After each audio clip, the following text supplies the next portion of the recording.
Okay, we are all on, it looks like. Welcome, everybody.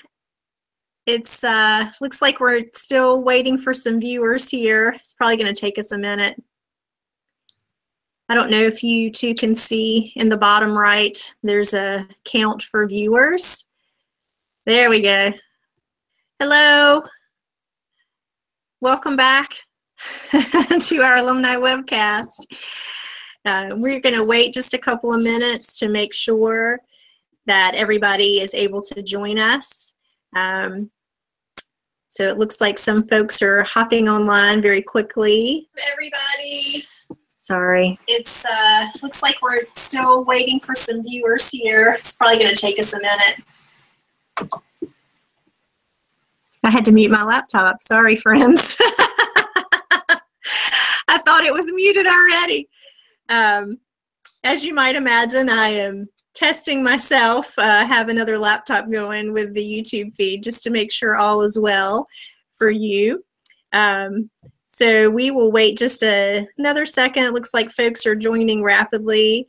This is our second Alumni Voices webcast of the week. And we have been very fortunate to have a couple of our recent alumni who are willing to take time out of their evening to chat with you, our current students, about their process of the job search and what they went through successfully and perhaps the times where they experienced challenge in that process too. So they'll be sharing their words of wisdom, their own perspective, and please, just as last night, I hope you have been able to see the chat room here on YouTube. This is great. Thank you for the first comment, just to let us know that you're online and you can use the chat. You can see Viha is helping me moderate tonight. She is going to help me stay on top of your questions and then just keep things moving along on that end. So please, we are going to get started. Thanks again. So again, I'm Leslie Rand-Pickett. I'm the Director of Graduate Career Services for Computer Science, and so pleased that you've joined us.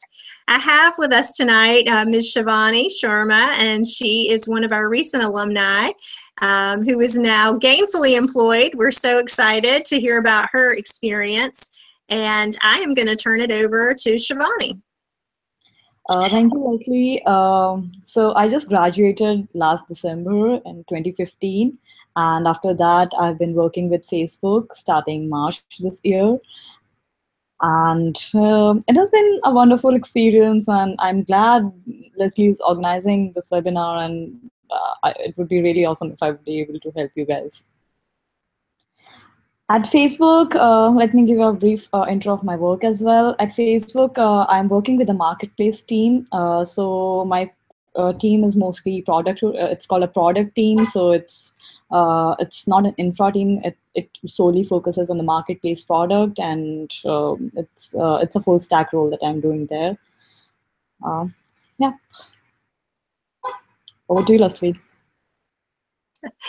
Thank you so much. It looks like you guys are still seeing just me, so I'm going to try to see if I can force you all to see just me. I mean, there she is. There, much better. Making sure. Bear with us, guys. Thank you. All right, so it looks like we are actually now able to see Shivani, which is much better than just looking at me the whole time. So thank you for bearing with us. Could you now, I guess the next question I had was just to describe your experience of the search for the position that you currently have. What time of year did you apply? When did you interview? And when did you receive the offer? Sure. So I had an internship with Amazon. I was working with AWS in Boston, and my internship ended at the end of July last year. And after that, there was, I had the offer from Amazon, and I wanted to apply to Google and Facebook and try if I could make it. So I applied around end of August and early September, and I had to really rush through the process because I had a pending deadline. And by end of September, I was through. I was over with my process, and I got my results. But it was in a big rush.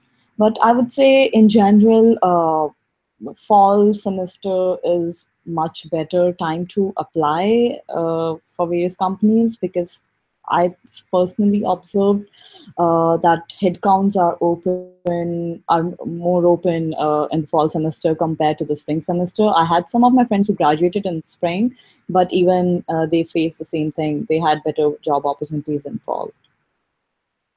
That's great. Can I just ask a quick follow-up about that? And that would be, did you notice any difference with that for internship? Was it the same? Did you think the fall was better or worse for searching when you were applying for internship in the previous year?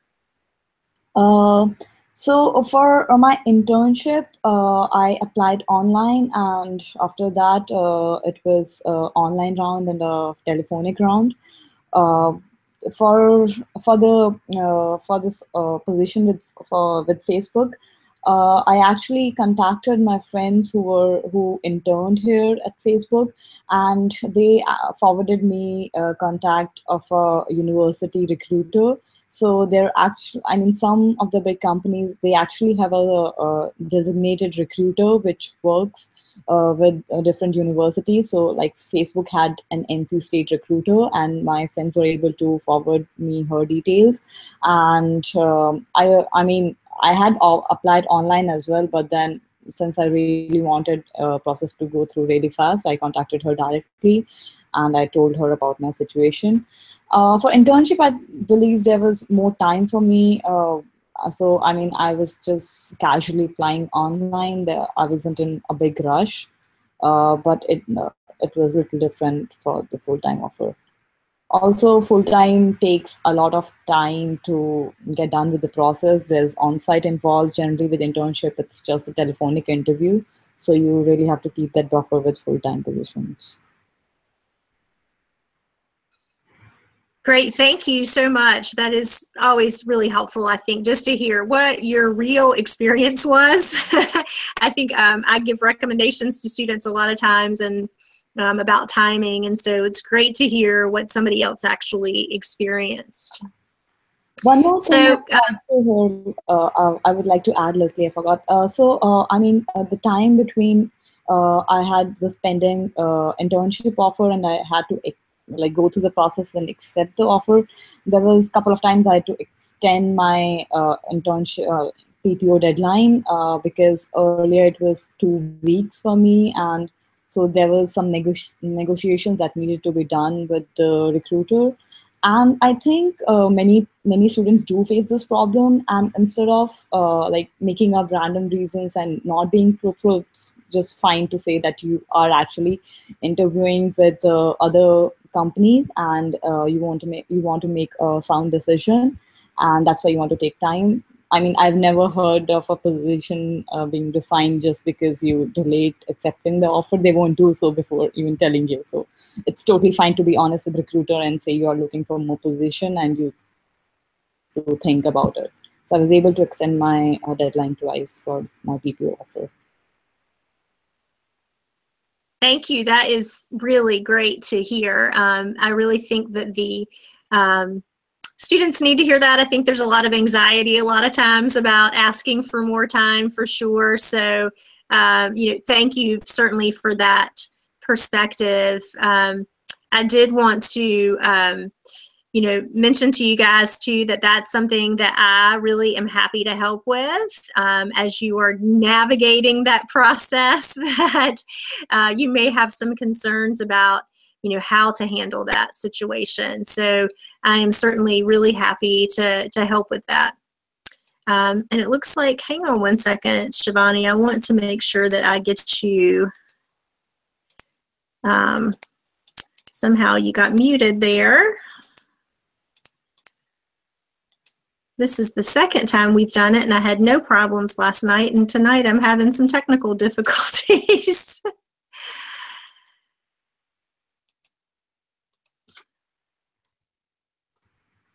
I just unmuted myself. I got a pop-up. Okay, awesome. Thank you. Perfect. That's great. Okay. So a question came in that said, did you have to negotiate anything on your offer that you received, and how did that work? And yeah, good question. I think yeah, I did negotiate on my offer with Facebook. I mean, I was obviously really overwhelmed when I got the offer, and like, but still, there's always some scope to negotiate. At most, the recruiter will say, no, it can't happen, but you should always try. So, I mean, I think having a previous offer with Amazon did help me negotiate better. Though they didn't budge on the base salary because that's constant for different levels, they did. I was able to negotiate with my joining bonus. So I mean, it's always good to try. There's no harm in trying for negotiation. So absolutely, yeah. I mean, I think if you're polite and professional throughout the process, I think you have nothing to fear, right? Again, that's something I'm very happy to help students with as those offers do come in and you have some specific questions. So happy to do it. Looks like we had a question. Yeah, it's really helpful to be, one thing to add here, it's really necessary to be, I mean, polite and, you know, be professional. And if you think you're not able to do that, I think CDC helps well in these cases. So I mean, just you have to monitor the language you're using, because that can really turn things off. Absolutely. You want people to feel confident in offering you a job, right? Yeah. That's good. So certainly, I think as we talk about, you had a couple of really great offers. You clearly had some great technical skills to get offers at places like Amazon and Facebook. So this is kind of a two-part question. Were there specific technical skills that you think helped you get into both of those places? And then two, how did you prepare for those interviews to be able to gain offers in both of those? I think for the software engineering positions, most of the interviews that I have given and been through for both internship and full-time, they just solely focus on data structures and algorithms. So like, so first part is after, I mean, so once you have the call, the interview would mostly be about data structures and algorithms, and then you have these competitive programming question sites like LeetCode and Geeks. So I did practice on these sites, and it's good to have your algorithms at tips and, you know, be familiar with these type of questions. Before this, I mean, the first part is getting the call itself. For that, I mean, you don't get to speak, your resume speaks. So I think it's very necessary to have a good resume. And I mean, you should be able to list your projects, your skills that you've gained in your master's or undergrad program well on your resume. Like, you should have those keywords there in the resume, because most of the time it's not manually filtered. It's they just like do it from a pool automatically. So you should, I mean, you should spend some time with your resume. Another thing is, I think you should practice a lot of mock interviews as well. I mean, I know CDC are we still giving, Leslie, the mock interviews? Do we still have them?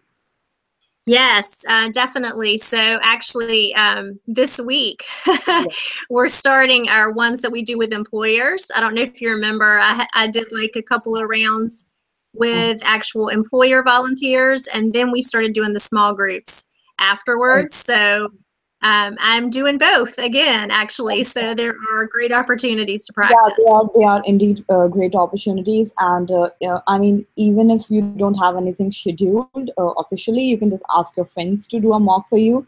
It really helps you to, actually speak your mind, because sometimes the frequency at which you think is not the frequency at which you speak. So there's this lag you might observe sometime when you're on site or telephonic. So it's always good to practice. So no matter how much you have practiced individually on your laptop, but it's always good to practice on whiteboard in front of your friends in like a mocks type of setting.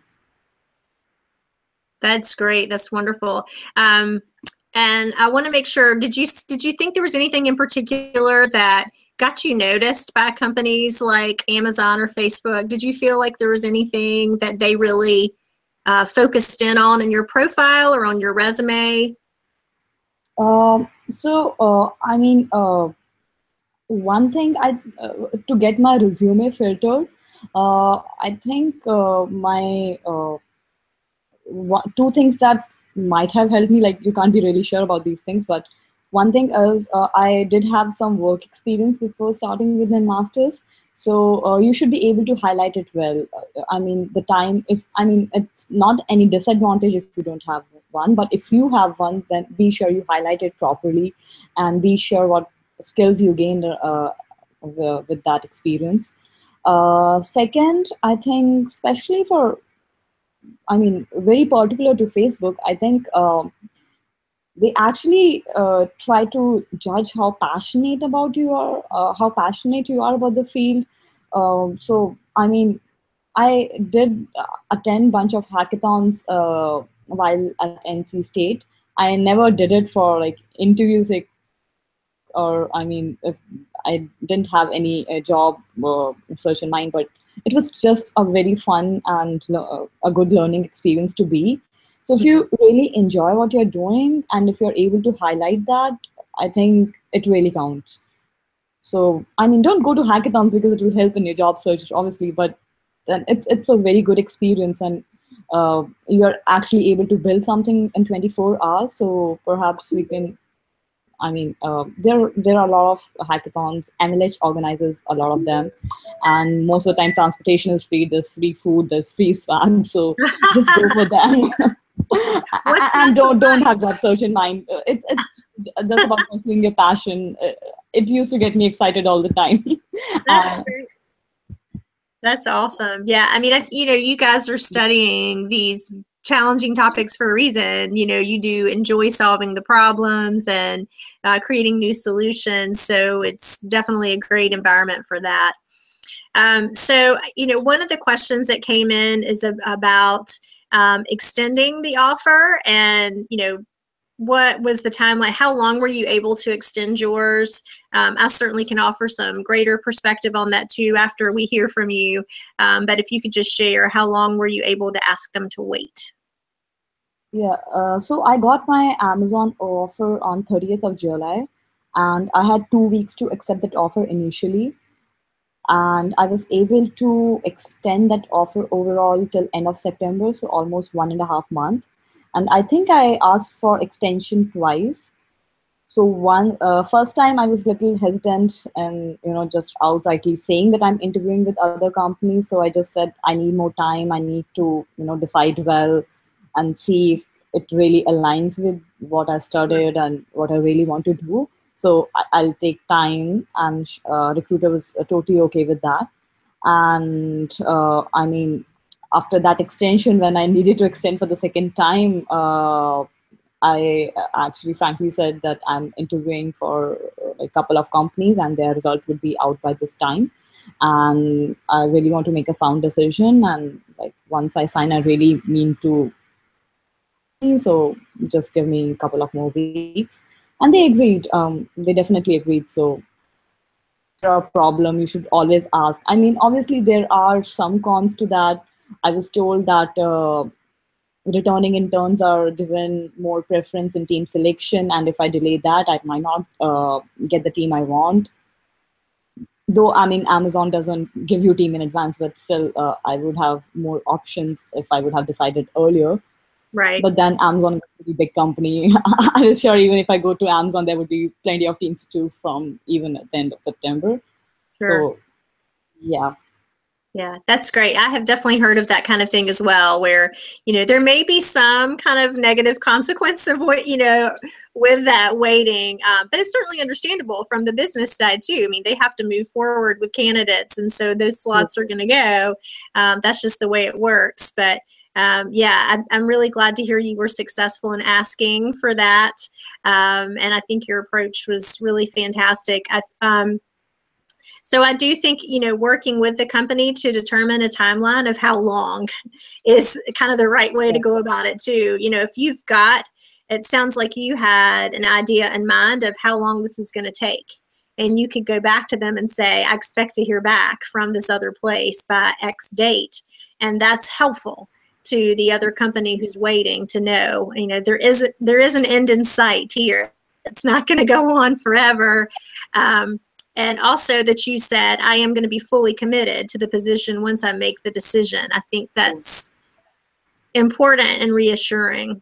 I think that's what they really care for. Once you sign the offer, you should really join the company. And if you don't do that, that really reflects bad on you and on university. So don't do that. I mean, it's very tempting to do, but don't do that. It just works if you are truthful. Like, it just works. And even after, when I actually said no to the offer, the recruiter did reach me out again, and they also asked I had a mentor in my internship, and they also asked her to reach out to me to check, like, what's the reason I'm not taking the offer, and if there's something they could do to make me feel better about this offer. So, I mean, things are not gone if you say you're interviewing with other companies, and it's fine. It's totally fine. That's great. That's great. People want you to arrive at the best decision, for sure. I think you find that pretty universally. So we had, kind of related, but a little different direction, a question about if you could explain the interview process at intern versus full-time, how many rounds, and what types of questions you had at each stage of your interviews. Okay. So, I mean, for internship, I actually had one more offer from Riverbed. So I'll start with Riverbed. Riverbed, I was able to reach out to during career fair. That was 2015 September, or 2015 September. And for that, they had one written round where you have, like, you have to handwrite the code they asked for, and then there were 2 or 3 rounds of technical interviews, but they were, like, totally focused on, they were really particular about what they want. They really wanted to have a C++ developer, and I had some experience in that domain. So I think that was the reason they extended me the offer. And it was all technical. It was more about object-oriented programming. I mean, it was not at all actually related to what I had studied in master's, because it was just 1 month into my master's program. For Amazon, it was one round was online, and it was pretty easy. It was finding figuring out why the code is not working as it is supposed to be. So they'll have some sorting code maybe, and then you'll have to figure out why it is not working as it is supposed to be. That round was pretty easy. And after that, again, a technical telephonic round where I was asked data structure algorithm type question, figure out complexity, improve complexity. That was just one telephonic round. After that, I got the offer. So it's pretty short for internship. For full-time position, I had one telephonic round. There was no online coding round. There was directly a telephonic interview, and I think it was like 40. It is always 45 minutes to 1 hour interview if it is telephonic. After that, since I had a intending deadline, and I was actually, my recruiter knew about the deadline right from the beginning. So, like, just 4 hours after that first telephonic round, I got my results that I would be invited to on-site interviews. So that was pretty quick. So yeah, one more thing, keep your recruiter informed about everything, all your pending deadlines, so that they are able to work out schedule for you. So they called me on site, and there were 3 rounds on site. Generally, there are 4 rounds on site for Facebook, but I think they had to schedule this on my interviews in haste, so they could only manage 3 rounds at that time. And I was worried why there's no fourth round. All 3 rounds were technical. The first 2 rounds were fully technical. First round was again data structure, algorithm, graph, and tree question, complexity, and similar things. Second round, I would say, was very abstract. It was just 4 lines of code that I wrote in that interview, and there was not much response from my interviewer. It was, it was more like I was guiding the direction of the interview. I would say something, and then that person would ask questions from the same thing. So he just let me flow into every direction. I was really not sure how that interview went. But so it's not always about data structure algorithms. They just want to observe your thought process. I think the key for second interview is being vocal about what I'm thinking, what's going on in my mind right now. Because I actually just wrote 4 lines of code, and I didn't complete the whole question as well.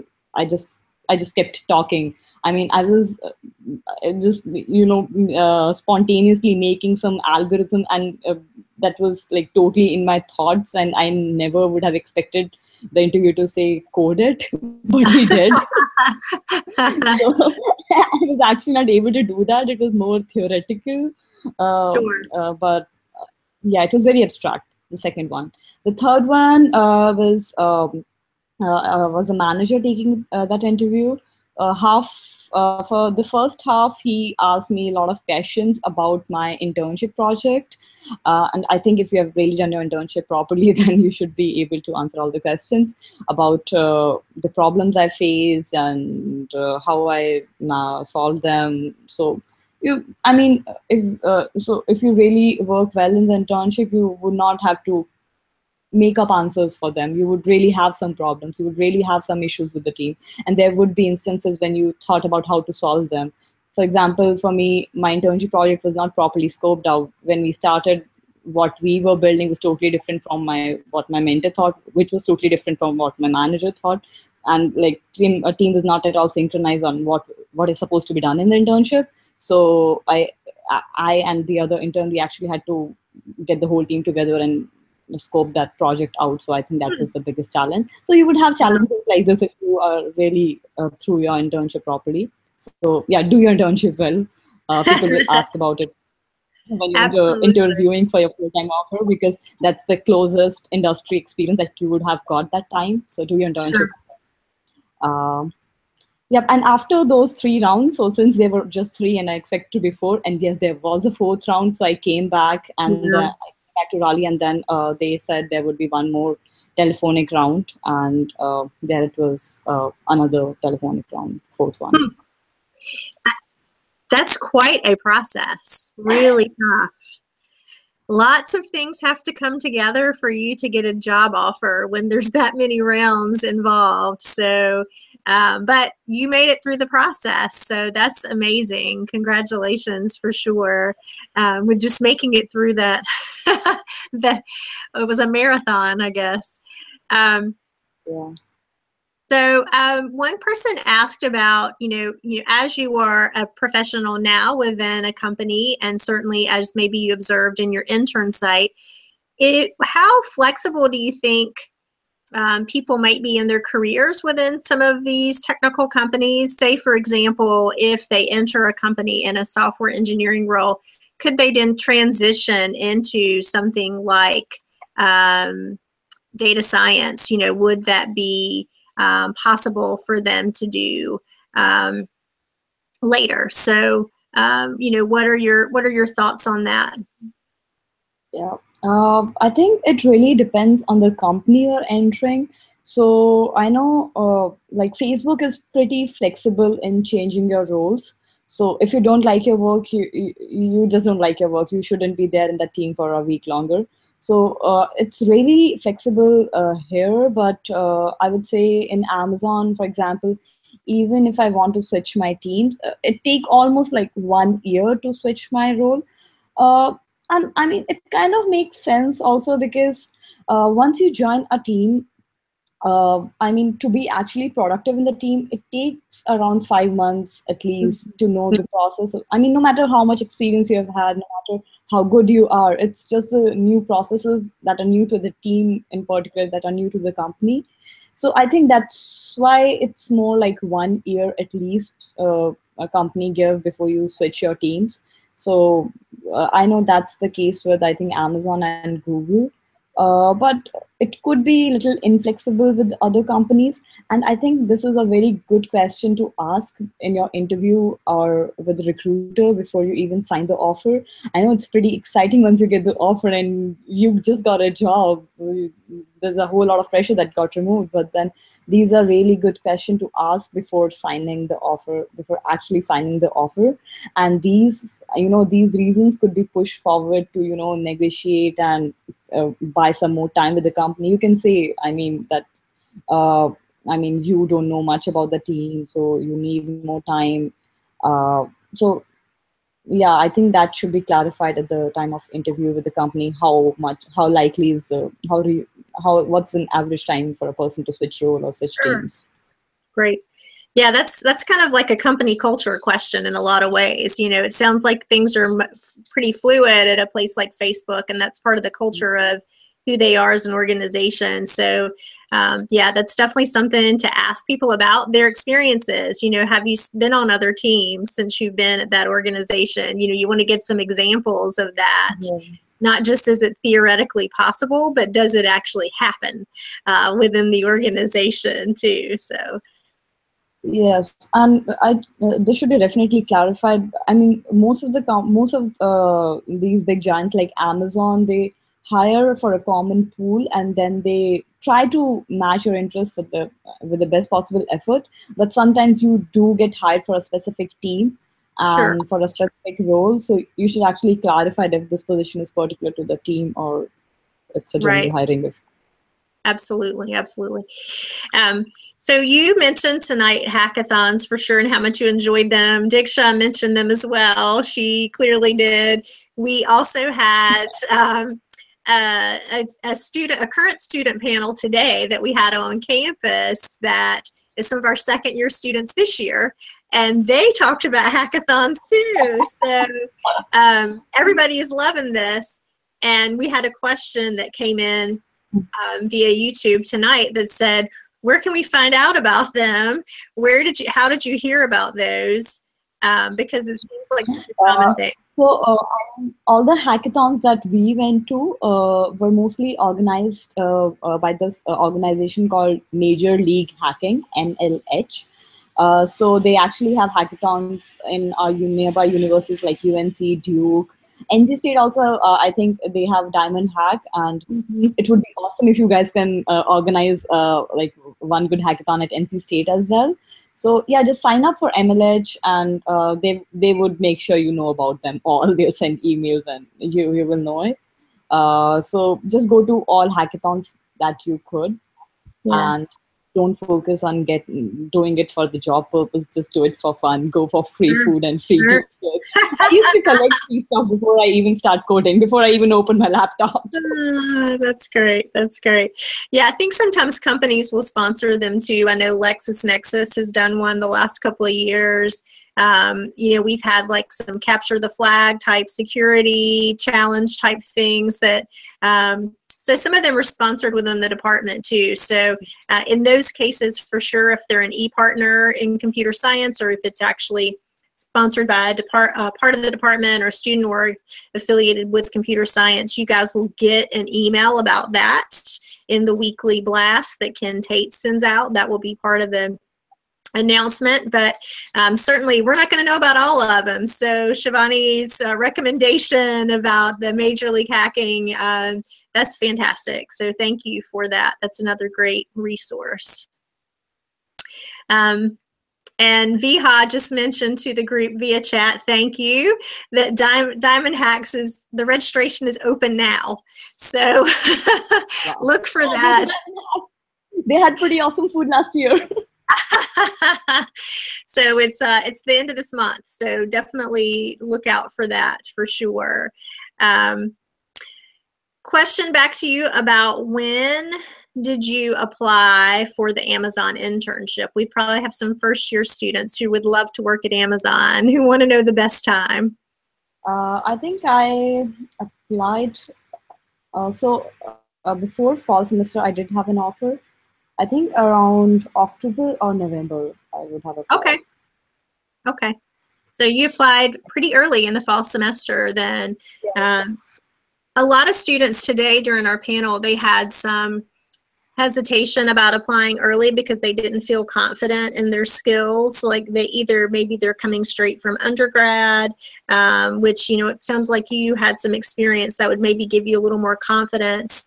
But then some of our panelists today were saying, hey, you know, at least it's practice. You know, even if it doesn't work out, you're going to get better at this. So. There are so many companies. If Amazon rejects, you know, you have one more experience, you know how things are there. And it's okay to have a reasonable amount of practice before you actually interview. So like, just apply without even thinking.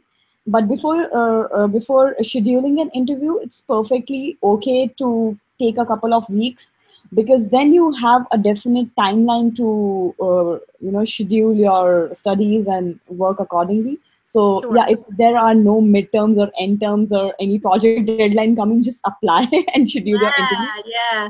Once you have that date, you actually start studying. Before that, no study happens. That's great. And you can start practicing, you know, certainly probably some of you guys have already signed up for the mock interviews for this Friday and next Friday.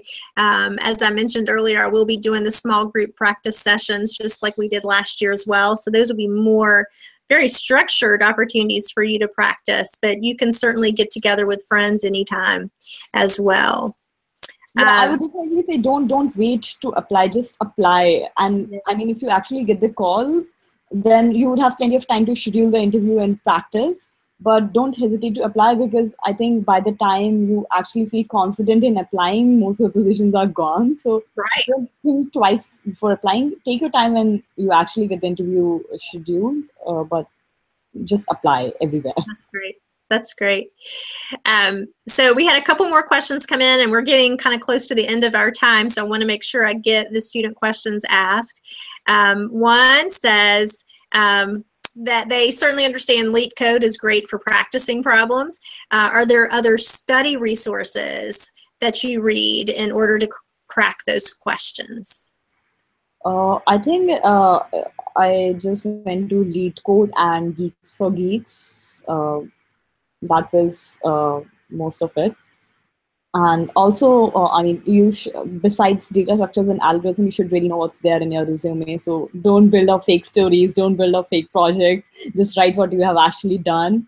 And that's the reason, I mean, you should focus well on your courses, because once they start asking about your courses, you should be really able to answer. And it's really bad if you're not able to do that. So yeah, data structures, algorithm from LEET code, Geeks for Geeks, and just maybe do a little refresher of what you have written in your resume. Sure. Okay, great. And a last question we had come in via the chat was wondering how much experience you had prior to coming back to get your master's degree.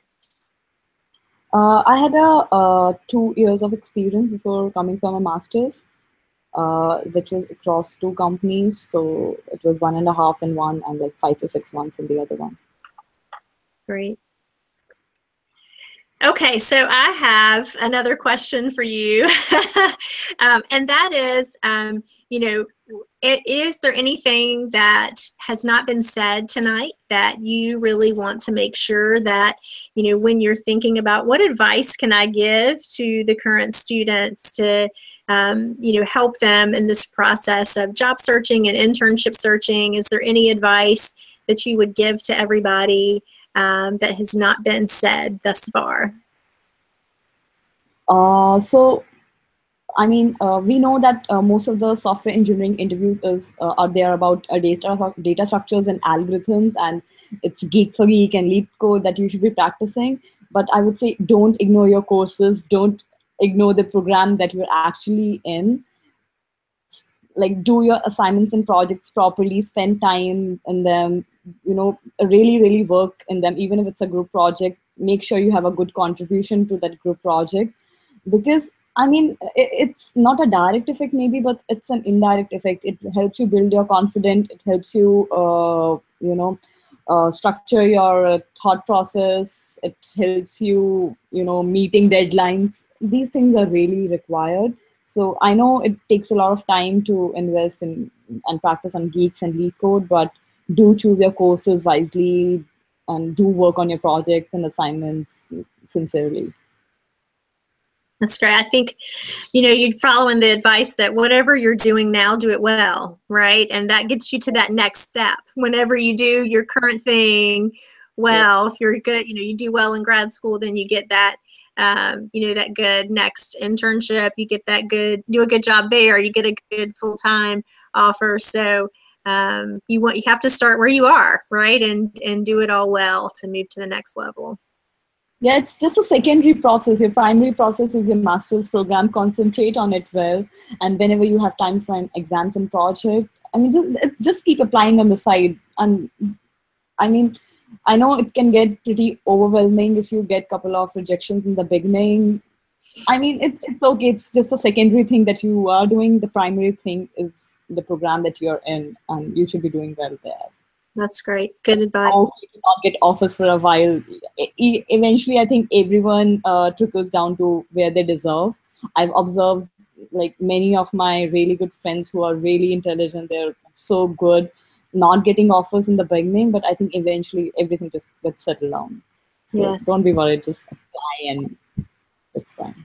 That's great. I think it's so helpful to have your perspective, because it does, you feel like you're the only one whenever you get a reject, sometimes. So it's painful, and there's a lot of risk to put yourself out there for the job search process. So I'm going to ask one final question, and then I know we're going to have to wrap for the evening. So one student was asking about the subjects. There's another one. We'll try to get both of these in if possible. So what subjects did you take in the program that you thought were helpful in interviews? Were you asked any HR questions, say in quotes, in the interview process? Anything other? I actually wasn't asked any HR question. I mean, the most non-technical round that I had was the round about my internship project, and that was the most non-technical they went. So no personal question, no soft skill question, nothing. They were pretty straightforward technical rounds. Again. I'm sorry, what subjects did you take that were helpful? Courses, I don't know if any of the courses like directly impacted me. I mean, I obviously learned a lot. But like, I mean, I won't say it's a direct effect, because it's always about data structures and algorithms. Yeah, so definitely algorithms for one. You should know, I mean, that's like the basic foundation. You could be coming from a background where you know about algorithms, where you are really good with figuring out complexities of the algorithms. In that case, you might not take that course, and it's fine. But if you are not comfortable, if you don't have good experience with algorithms, go for it. It's definitely required. For other courses, I think just take whatever interests you. I mean, I took actually courses in very broad direction. I started with bunch of data science and ALDA courses like ALDA to take the data science track. But actually, I ended up not doing it because I got interested in a couple of other courses like operating system and internet protocols. And I mean, I just went for whatever feedback I got from my seniors about professors being good or courses being good. I mean, I didn't care if they are like aligning in one specific direction. I mean, that was my focus. It could be different for others who might want to specialize in one direction. So I mean, just take courses about whatever interests you. Don't focus about job search while taking courses. One course that might direct affect your how comfortable you are with algorithms is design of algorithms, of course. Yeah. Right. Well, thank you so much for your time. This has been fantastic. The questions from you all, the audience, were wonderful and really kept you busy, Shivani, with things that we didn't even plan to talk about. So, so thank you. It's totally fine. I'm so glad you organized this, and I hope this was helpful for everyone who's watching. And this was really great. Thank you so much, Leslie, for organizing this. It was my pleasure. It's always really great to chat with you and hear from you. We want to definitely stay in touch with you and hope to see you on campus again sometime soon. Thank you all for joining us tonight. I want to make sure that you all, continue to attend some of the programs we have coming up, such as the Career Fair panel next week on Wednesday evening. Certainly check EPAC, my continued resume blitz sessions that are coming up too. So definitely stay on top of all of that and look forward to seeing you all very soon. Have a great night, everybody. Thank you. Good night.